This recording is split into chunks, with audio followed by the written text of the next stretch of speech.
Hola, ¿qué tal? Estamos nuevamente en clases de antenas.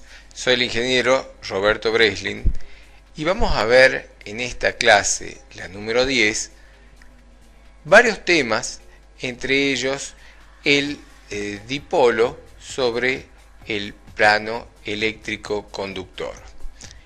El dipolo sobre el plano eléctrico conductor, sobre todo el dipolo vertical de cuarto de onda, va a ser uno de los temas más importantes que vamos a ver en esta unidad número 2, en donde vamos a terminar de desarrollar las antenas de hilo y particularmente esta antena tan importante para las comunicaciones, especialmente las comunicaciones móviles.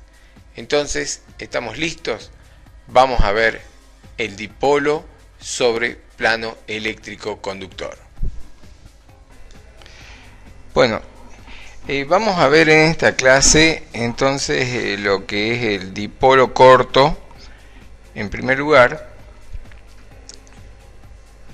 y en segundo lugar vamos a ver los dipolos, basándonos en el dipolo corto, los dipolos sobre planos eléctricos conductores, o como se denominan PEC o PEC. La primera aproximación que vamos a hacer con respecto al dipolo es que en el dipolo corto la distribución de corriente es como un dipolo lambda sobre 2, es decir, una distribución de tipo sinusoidal. Sin embargo, vamos a hacer una aproximación. Como la antena es muy pequeña, la sinusoide se aproxima mucho a una forma triangular, es decir, hacemos una modificación de la función sinusoidal, que es la distribución de la antena lambda sobre 2, a una distribución de tipo triangular. Y la justificación es que el seno de x, o sea, la forma senoidal seno de x, cuando el x es muy pequeño, es prácticamente lo mismo que x. Entonces podemos hacer una aproximación de la onda, de la distribución de corriente triangular a la distribución de corriente sinusoidal sin perder mucha exactitud. Por lo tanto, la distribución de corriente sobre un dipolo corto, por ejemplo, alineado en el eje Z, de una longitud 2h, va a ser del tipo y en función de las coordenadas x y z primadas, va a ser igual a una i0 por 1 menos z' sobre h, multiplicado por las distribuciones en x y en y primada. Con esta ecuación, lo que estamos diciendo es que tenemos no una función sinusoidal, una distribución de corriente sinusoidal, sino una distribución de corriente de tipo lineal, ¿correcto? En donde, al tener una longitud 2h, en h tenemos simplemente el centro de esa distribución, ¿correcto? Es decir, tenemos una distribución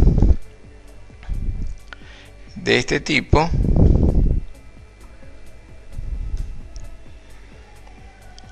así. Entonces estamos hablando de dos zonas lineales. Por eso es que la ecuación aparece como una función de tipo lineal, ¿correcto?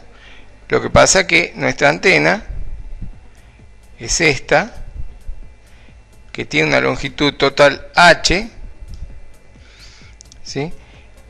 Perdón, 2h, y entonces para cada lado tenemos un h, ¿correcto?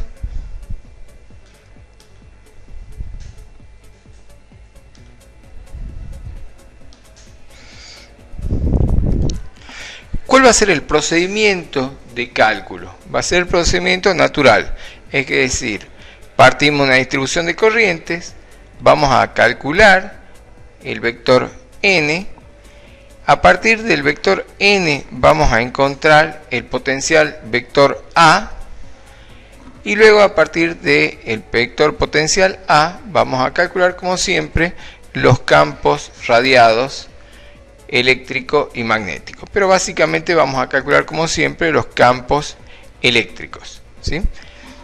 A partir de estos campos eléctricos vamos a calcular el diagrama de radiación, la directividad, la polarización y la resistencia de radiación.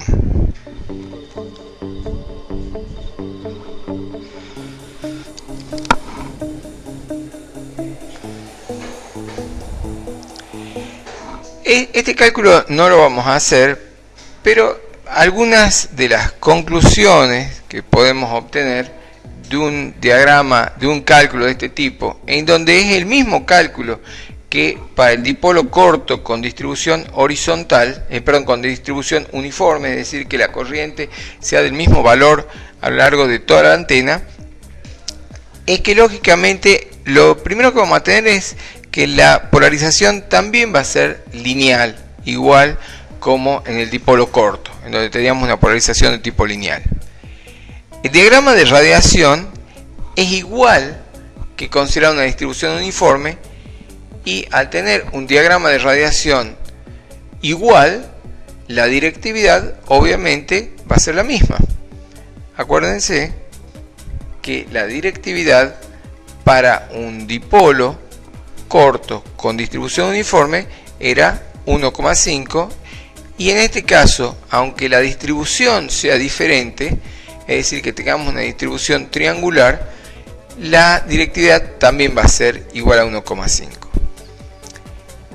Una de las cuestiones es que los campos radiados sí disminuyen y son la mitad de los del dipolo elemental.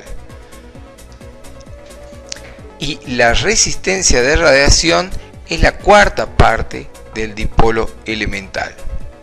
Es decir, que al tener una distribución de corriente triangular, nosotros vamos a tener una misma directividad, pero una disminución de la densidad de potencia en el campo lejano. Es decir, vamos a tener mucho menos resistencia de radiación y una potencia de radiación que va a ser igual a la mitad. Una conclusión, una aproximación a por qué se da esto, es básicamente porque en realidad tenemos menos corriente en todo el largo de la antena. Porque si ustedes analizan, la contribución de corriente que tiene un campo, una distribución de corriente uniforme en el dipolo, es para cada punto igual, es decir, cada punto aporta la misma cantidad de corriente. La única diferencia va a ser el desfasaje, o sea, el aporte por el desfasaje.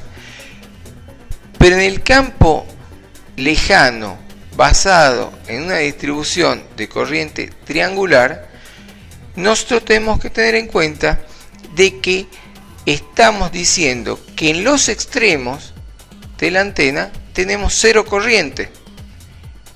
En cambio, en el medio de la antena tenemos la misma cantidad de corriente que teníamos en la distribución uniforme.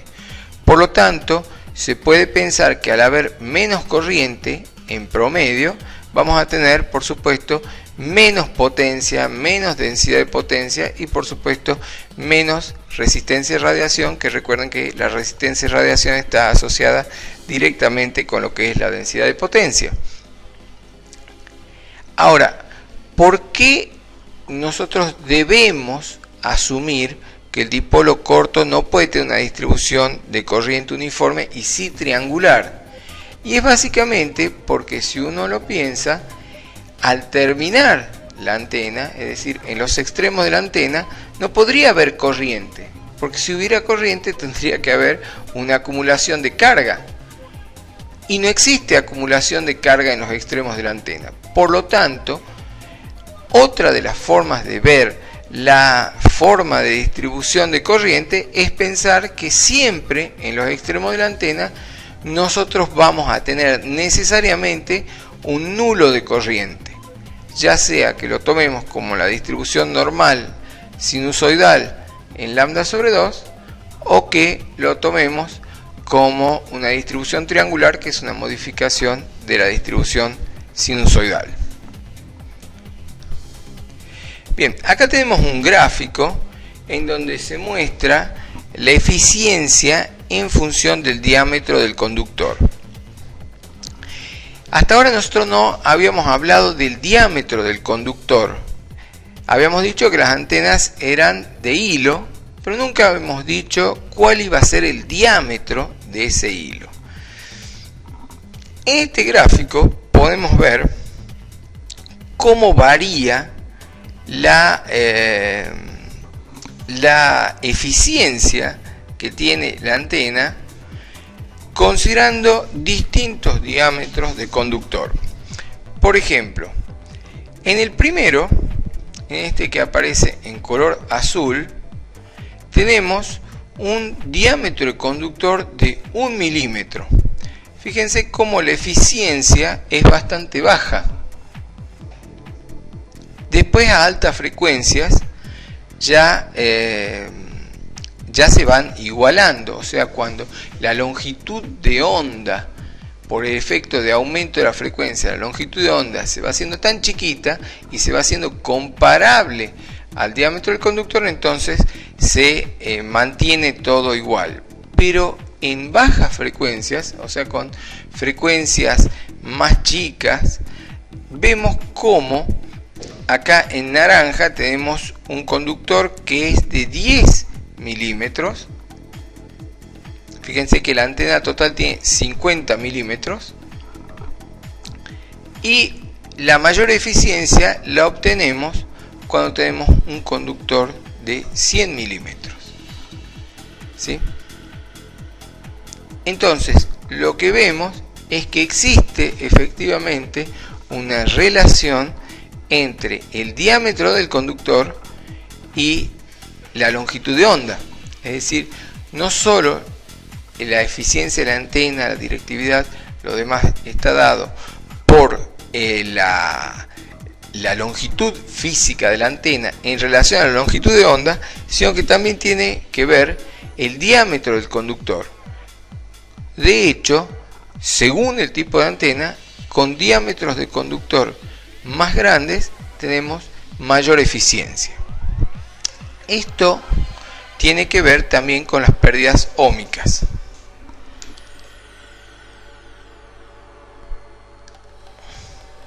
Entonces, a medida que aumenta la frecuencia, la eficiencia de radiación disminuye si el conductor tiene menor diámetro. Acá tenemos lo que sería la representación de lo que es una distribución triangular. Nosotros recordemos que siempre hay un movimiento o una distribución de cargas dentro del largo de la antena. Entonces, acá tenemos con colores y con representación lo que es una distribución de corriente triangular. En el centro, mayor corriente, y en los extremos, menor corriente. ¿Sí? Eso es lo que es una distribución de corriente triangular, que en realidad es parecida a la sinusoidal, pero la estamos aplicando a un dipolo corto, por eso es que podemos hacer esta aproximación. Por lo tanto, el dipolo elemental como tal sirve para introducir el método matemático para calcular campos radiados, ya que la integral para calcular el vector de radiación es inmediata. Para no violar la ecuación de continuidad, la corriente del dipolo eléctricamente muy corto tiene que ser 0. Estamos hablando de que tiene que ser 0 en los extremos. Entonces acá tenemos la resistencia de radiación. El hecho que en el dipolo elemental tenga una distribución uniforme le da 4 veces más resistencia que en el dipolo corto. Esto es por el hecho que en el dipolo corto estamos considerando una distribución de corriente triangular en lugar de lo que hemos dicho, una distribución de corriente uniforme.